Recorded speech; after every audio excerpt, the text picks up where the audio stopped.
Bien, bonjour à tous, j'espère que vous allez bien. Moi, ça va nickel, on se retrouve pour une nouvelle vidéo. Donc, la dernière fois, c'était sur le bar, et pas pour boire de l'alcool, bien sûr.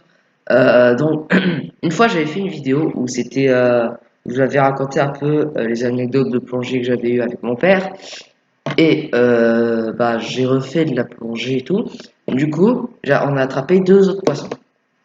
Alors, là, c'était plus de la pêche. Voilà, c'était par... Alors, en tous les cas, si vous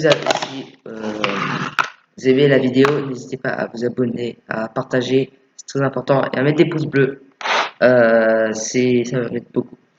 Alors, du coup, je vous avais fait une présentation de vidéo, une vidéo présentation du Crénilabre, pardon, justement.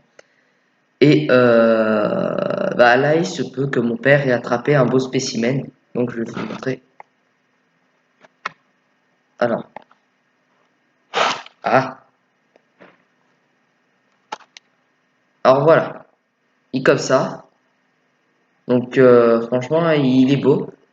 C'est une femelle parce que ça va, contrairement au mâle, elle a beaucoup moins de couleurs. Donc ça fait un 25 centimètres, un truc comme ça. Franchement, il est beau. Voilà. Ensuite, moi, c'était par pur hasard et par pure chance que j'ai attrapé avec une épuisette, une sèche. Car elle sèche et court, c'est logique.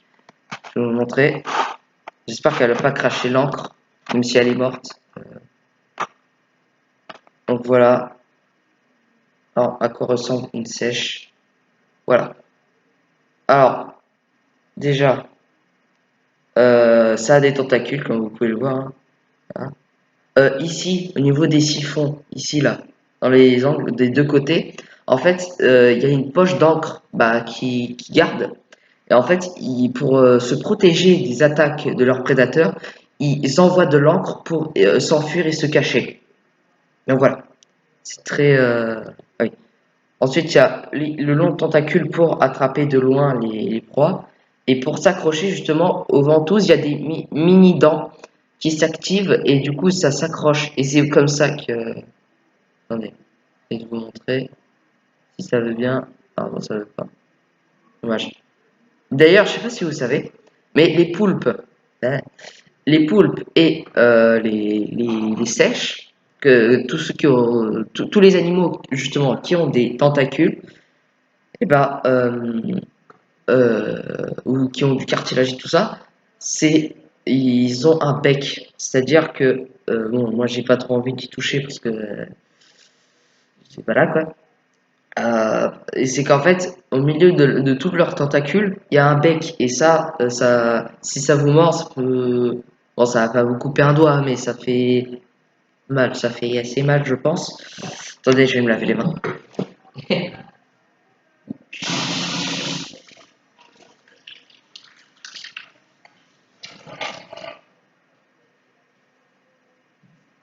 Voilà, donc. De toute façon, je vous ferai une vidéo sur la sèche. C'est pas forcément un poisson ah, oh, ça change de couleur en plus. Ouais, parce qu'en fait, au niveau de la peau, il y a des pigmentations.